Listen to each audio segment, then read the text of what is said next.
Au cœur de chaque chose, vraiment du plus grand au plus petit, il y a une quête silencieuse, une aspiration à l'équilibre. C'est un peu comme la danse primordiale de l'univers, un désir profond de stabilité qui anime tout, le vivant comme l'inerte. Cette recherche, on la voit partout. C'est le moteur silencieux du monde. Et parfois, dans cette quête sans fin, l'équilibre se rompt pour en trouver un nouveau. C'est là qu'une étincelle jaillit, un mouvement est né. Et c'est justement l'histoire de ce mouvement, de cette étincelle, qu'on va explorer ensemble. Pour nous, les humains, c'est assez évident, non? Cette quête, c'est la recherche de sécurité, d'un travail qui nous permet de vivre, de construire quelque chose de stable. C'est un instinct vraiment fondamental. Et ce n'est pas que nous. Regardons un peu la nature. Les arbres, par exemple. Avec leur sagesse silencieuse, ils ancrent leurs racines au plus profond de la terre. Ils ne cherchent pas seulement de quoi se nourrir, non. Ils cherchent un ancrage solide contre les tempêtes. C'est leur propre réponse à cette quête de stabilité.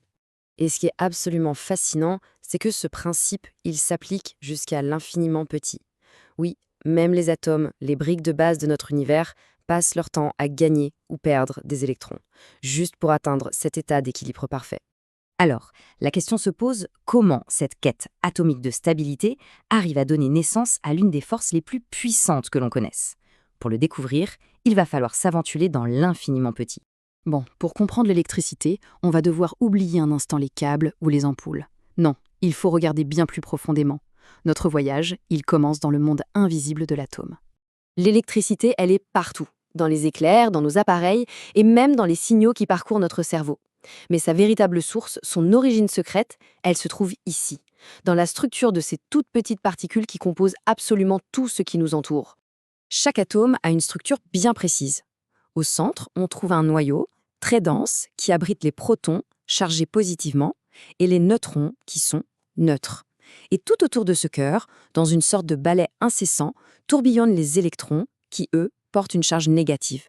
Et toute cette danse, tout l'univers atomique, est régi par une seule règle, toute simple, mais immuable. C'est vraiment ça qu'il faut retenir. Les charges opposées s'attirent, toujours.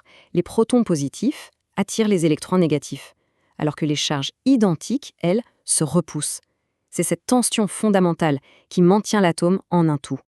Ok, maintenant, allons un peu plus loin, parce que tous les électrons ne sont pas logés à la même enseigne. Leur position par rapport au noyau, ça change tout.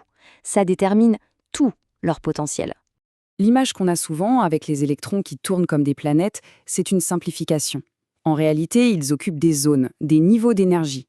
Et le point crucial, il est là. Plus un électron est loin du noyau, plus son niveau d'énergie est élevé. Et donc, plus son lien avec l'atome est faible. On peut donc imaginer deux états. D'un côté, on a les électrons calmes, bien blottis près du noyau, stables, avec peu d'énergie. Et de l'autre, on a les électrons excités, ceux qui sont sur les couches extérieures.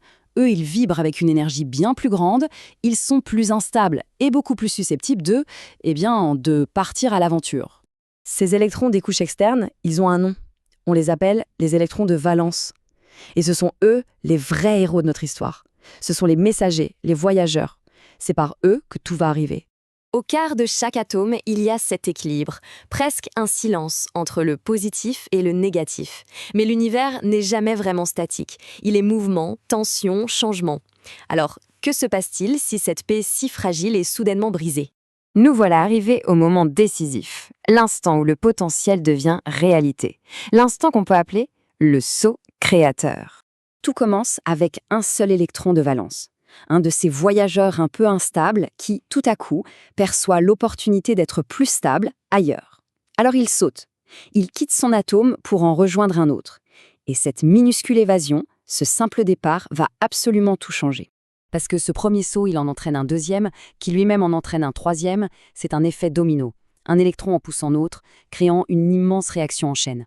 Ce flux continu d'électrons, ce grand voyage collectif à la recherche d'un nouvel équilibre, c'est ça. C'est exactement ça, l'électricité. Ce n'est pas une chose, en fait. C'est un événement. C'est une histoire en mouvement.